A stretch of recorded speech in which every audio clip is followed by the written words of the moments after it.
Welcome to the very first video of what I'm calling Addendum, a series which, as you can probably figure out, acts as a sort of supplement to my larger video essays. These shorter videos will be about topics that didn't quite fit neatly within those videos, but were nevertheless interesting enough that I wanted to talk about them. This time I'll be discussing Final Fantasy XVI, a game which seems to have quite a large amount of negative press surrounding it. I mean, just doing the cursory research about this game for my video provided me with tons upon tons of negative articles. And of course, the most recent news going around is about how underwhelming Final Fantasy XVI was in terms of sales, seemingly vindicating the negative reaction. There's just a sour aura around this game, one that prompted my video in the first place. I thought that was a shame since I had a really good time with it. After YouTube recommended the 15th or so video on why 16 was actually secretly really crummy, I wanted to try to make an opposing case. But in that video, I never addressed perhaps the most persistent dialogue about the game, that Final Fantasy XVI just isn't a real Final Fantasy game to begin with.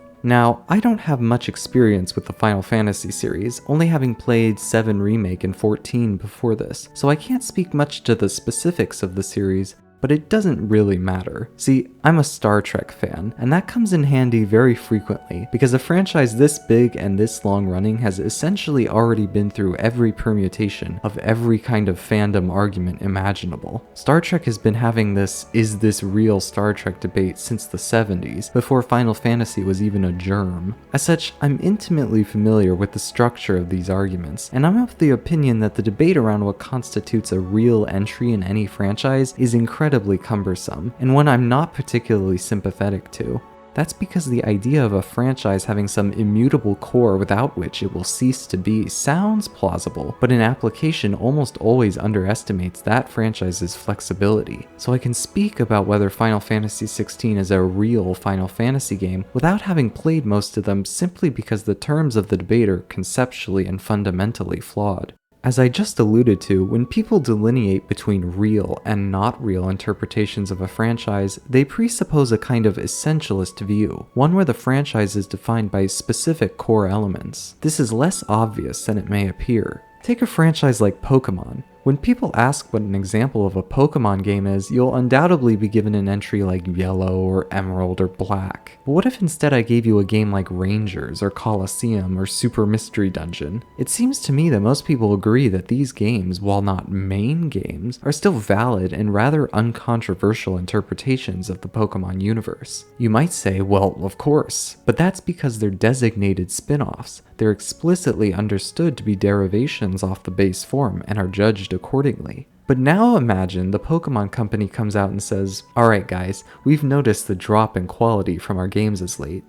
Listen, no one said the hypothetical had to be plausible. The truth is, we hate making these games and are no longer interested in doing it. From now on, the only Pokemon games of any kind will be the Mystery Dungeon series, developed by Spike Chunsoft. One will be coming out every 3 years with a whole new roster of Pokemon, acting like a typical new generation. In this scenario, would it still be fair to call Mystery Dungeon a spin-off? What about in 20 years, if the only Pokemon games released in that duration were Mystery Dungeon? It seems to me very unclear why we shouldn't consider the Mystery Dungeon series the main games at this point. It might feel like the sort of turn-based formula we see in Scarlet and Violet is essential Pokemon, but it's really just convention. Change that convention and give it enough time and the perception changes. This is not to say that a franchise has 0 essential characteristics. A Pokemon game without any Pokemon in it in any way, shape, or form is probably not a Pokemon game. I simply argue that those characteristics are far more lenient than people suggest. You could make a game about running a tax agency, but if you throw in a Moogle, a few Chocobos, and maybe a Blizzaga here and there, you'd have yourself a Final Fantasy game.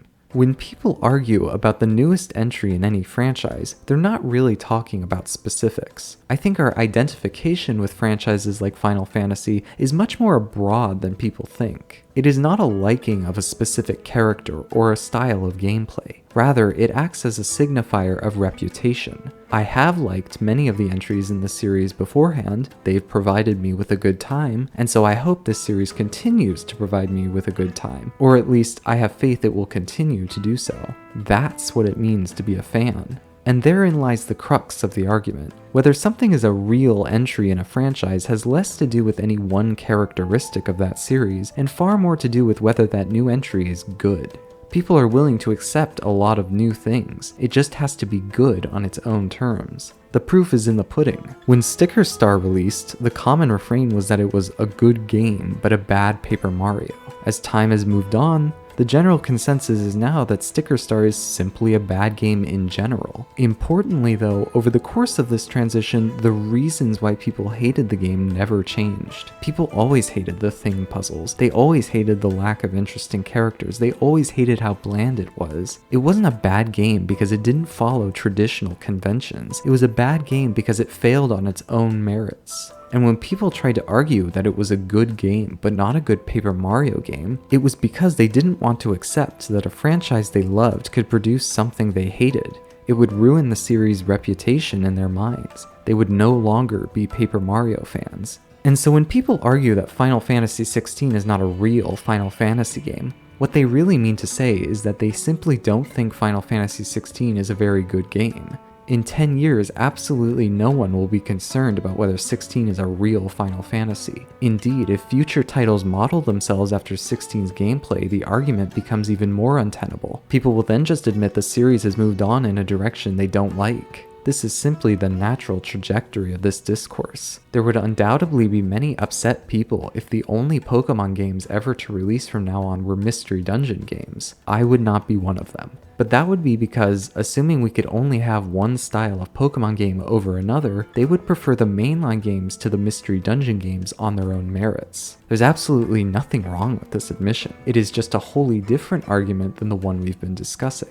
The moral of the story? There's nothing wrong with saying you don't like a game, or that you prefer one iteration of a franchise over another. But know that, given enough time, the only debate we'll ever be having over Final Fantasy XVI is whether or not it was a good video game. I can be certain, however, that it is real Final Fantasy. It says so, right on the box.